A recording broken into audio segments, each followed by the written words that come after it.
Shalom jemaat Tuhan. Ya, puji nama Tuhan. Pada kesempatan ibadah ini saya mau mengajak jemaat Tuhan untuk kita belajar firman Tuhan yang saya pilih dalam kitab Injil Yohanes pasal 11 ayat 1 sampai ayat yang keempat. Dalam kitab Injil Yohanes pasal 11 ayat 1 sampai ayat yang keempat.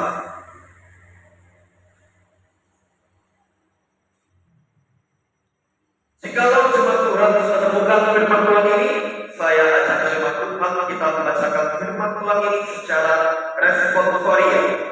Saya bacakan ayat-ayat yang ganjil, jemaat Tuhan membacakan ayat-ayat yang genap. Kitab Injil Yohanes pasal 11 ayat 1 sampai ayat 4. Jikalau jemaat Tuhan sudah temukan sabda firman Tuhan ini, silakan jemaat Tuhan katakan amin. Judul dari firman Tuhan ini adalah Lazarus dibangkitkan. Ada seorang yang sedang sakit, namanya Lazarus. Ia tinggal di Betania, kampung Maria dan adiknya Marta.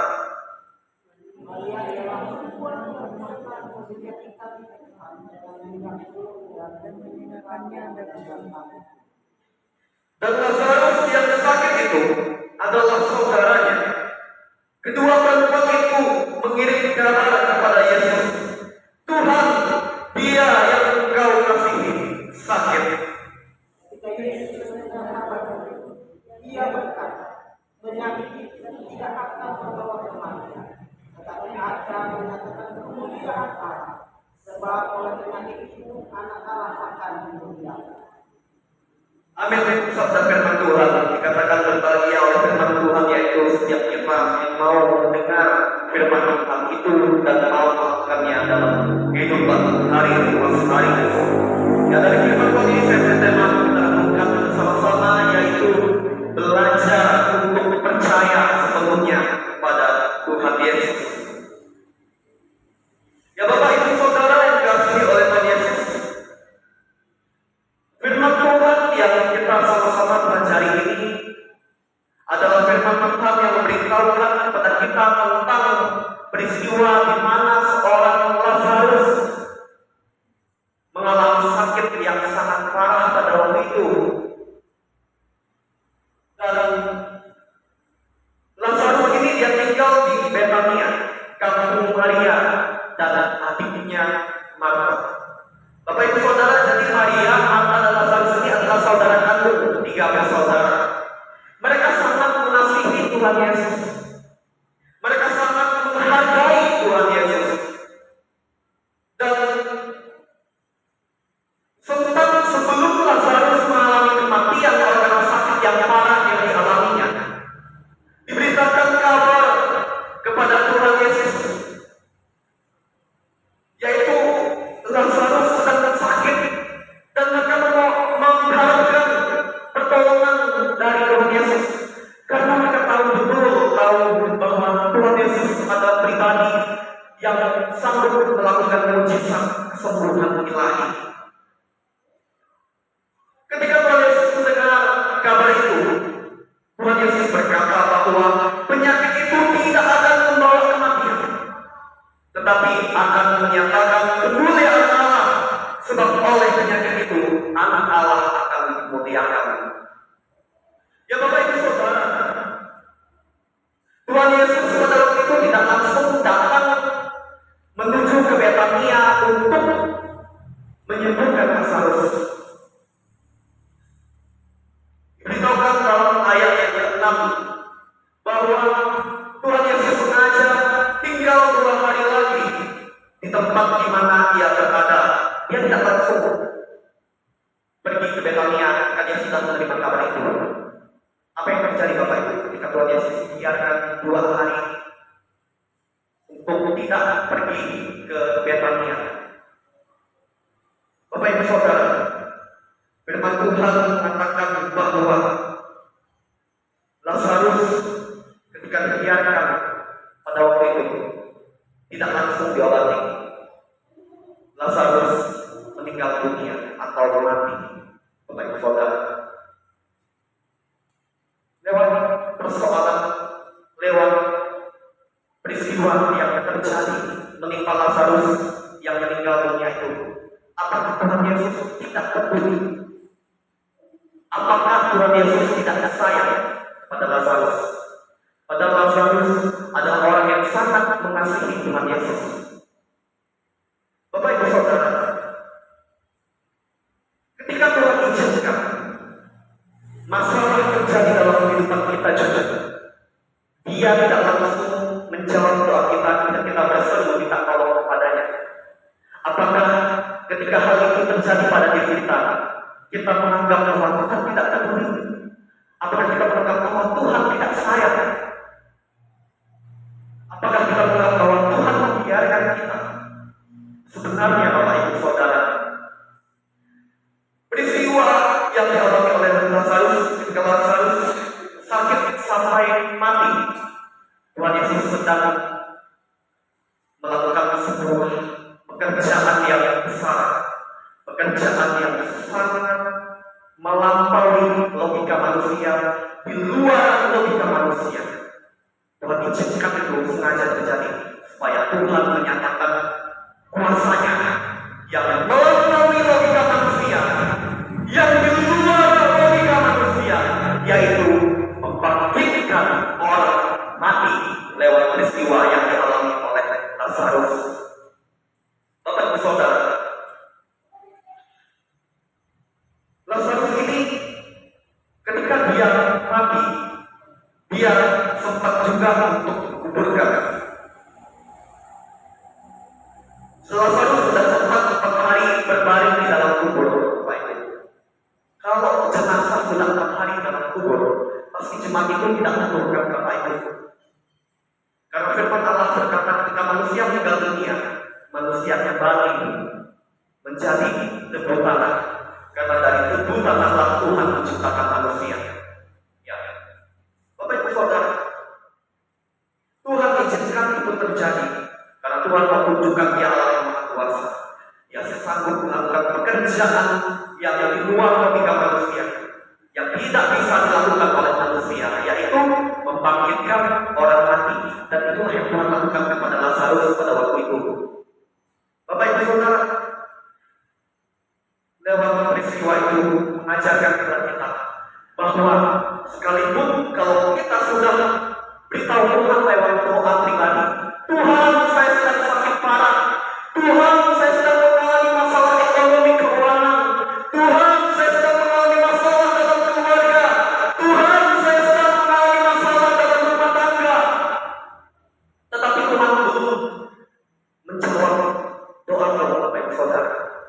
Apakah Bapak Ibu Saudara masih tetap mau percaya kepada Tuhan? Apakah Bapak Ibu Saudara masih mau tetap berharap kepada Tuhan? Firman Tuhan ajarkan kita untuk belajar, tetap percaya sepenuhnya kepada Tuhan Yesus. Karena Tuhan sedang membentuk iman kita, supaya ketika Tuhan belum langsung menjawab doa kita, kita harus belajar untuk tetap semakin percaya kepada Tuhan. Bapak Ibu Saudara, itu yang Tuhan mau ajarkan Bapak Ibu Saudara. Ketika Tuhan belum langsung jawab doa kita, ketika kita meminta pertolongannya, Bapak Ibu Saudara, itulah yang Tuhan ajarkan kepada Maria dan Marta, supaya Maria dan Marta tetap berharap kepada Tuhan Yesus, tetap percaya kepada Tuhan Yesus, sekalipun Tuhan Yesus belum langsung mengunjungi Lazarus. Ketika Lazarus telah sakit parah sampai Lazarus meninggal dunia pada waktu itu, karena Tuhan mau menyatakan kuasanya yang sanggup membangkitkan Lazarus dari kematiannya. Bapak Ibu Saudara, ketika masalah terjadi dalam hidup kita, disitulah kesempatan Tuhan menyatakan kemuliaannya. Kemuliaannya lewat pertolongannya, lewat kuasanya yang sanggup memulihkan, yang sanggup memberikan jalan keluar. Bapak Ibu Saudara, makanya Paulus katakan kuasa Tuhan nyata di dalam kelemahanku. Kelemahanku adalah saat dimana ketika dia mengalami persoalan masalah yang berat. Paulus Paulus yang punya iman yang dewasa, Bapak Ibu Saudara. Imannya, dia meyakini bahwa ketika Tuhan izinkan masalah menerpa hidupnya, menimpa hidupnya, Tuhan pasti akan memberikan jalan keluar untuk mengangkat masalahnya lewat pertolongan Tuhan, lewat kuasa Tuhan yang sempurna. Itu Bapak Ibu Saudara, hikmahnya. Dan kesimpulan dari firman Tuhan yang saya bagikan kepada Bapak Ibu Saudara adalah firman Tuhan ini akan ditampilkan. Tuhan mengizinkan kita menghadapi pergumulan lewat masalah apapun, bahkan menunda jawaban doa ketika kita sudah meminta pertolongan Tuhan lewat doa. Di saat kita mengalami persoalan masalah yang berat, karena Tuhan memproses kita, Bapak Ibu Saudara, supaya melalui keadaan tersebut kita belajar untuk semakin percaya kepada Tuhan Yesus yang pasti menolong kita tepat pada waktunya. Bapak Ibu Saudara dikasihi oleh Tuhan Yesus, tetaplah beriman, tetaplah percaya kepada Tuhan Yesus. Ketika Bapak Ibu sedang mengalami persoalan apapun, walaupun Tuhan belum langsung jawab doa Bapak Ibu Saudara, tapi percayalah, Tuhan sedang mengajar, sedang memproses Bapak Ibu Saudara, supaya Bapak Ibu tetaplah semakin percaya kepada Tuhan, tetaplah untuk terus tekun berdoa kepada Tuhan, berharap sepenuhnya kepada Tuhan Yesus, sampai Tuhan Yesus menolong Bapak Ibu Saudara tepat pada waktunya Tuhan. Amin. Sabda firman Tuhan ini kita berdoa. Bapak Ibu yang boleh bersama dengan saya merenungkan sabda firman Tuhan pada kesempatan ini, kiranya kita tetap mempertahankan iman dan kesetiaan kita kepada Tuhan Yesus. Karena tanpa Tuhan Yesus kita rapuh, tanpa Tuhan Yesus kita sebenarnya tidak berdaya, tidak sanggup berbuat apa-apa. Oleh karena itu, mari kita naikkan doa kita dengan segenap hati kita kepada kesempatan ini. Bersyukur untuk firman Tuhan yang sudah menguatkan dan menguatkan kita, bahwa Tuhan Yesus setia dan sanggup melakukan mujizatnya yang melampaui logika kita, yang melampaui akal pikiran kita. Kita berdoa. Tuhan Yesus, kami sadar kami manusia yang lemah dan tidak berdaya. Kami manusia yang tidak sanggup menyelesaikan masalah persoalan yang terjadi dalam hidup kami. Oleh karena itu ya Tuhan, kami bersyukur lewat firman-Mu ini, Engkau teguhkan dan ingatkan kami bahwa masih ada Engkau yang benar, yang sanggup menyatakan kemuliaan-Mu, dan kemuliaan-Mu lah yang dapat memberikan pemulihan, yang dapat memberikan jalan keluar atas setiap masalah dan persoalan seberat apapun yang kami alami pada saat ini.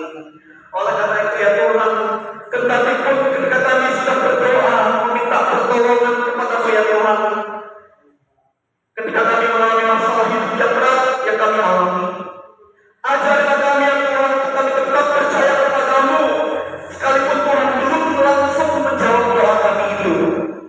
Ajari kami ya Tuhan tetap percaya menanti jawaban doa-Mu ya Tuhan, karena jawaban doa Tuhan menyatakan kemuliaan untuk memberikan pemulihan, memberikan jalan keluar atas setiap pergumulan, atas setiap persoalan hidup kami tepat pada waktunya Tuhan.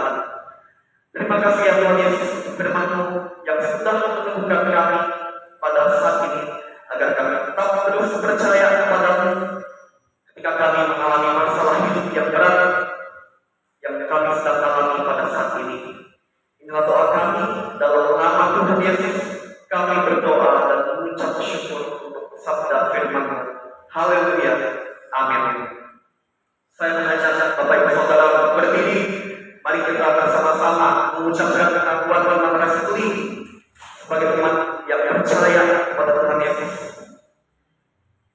Kita ucapkan bersama-sama. 1, 2, 3. Aku percaya kepada Allah Bapa yang Maha Kuasa, Khalik langit dan bumi, dan kepada Yesus Kristus anaknya yang tunggal Tuhan kita, yang dikandung daripada Roh Kudus, lahir dari anak darah Maria, yang menderita di bawah pemerintahan Pontius Pilatus, disalibkan, mati dan dikuburkan, turun ke dalam kerajaan maut, pada hari yang ketiga bangkit pula dari antara orang mati, naik ke surga, duduk di sebelah kanan Allah Bapa yang Maha Kuasa, dan akan datang dari sana untuk menghakimi orang yang hidup dan yang mati.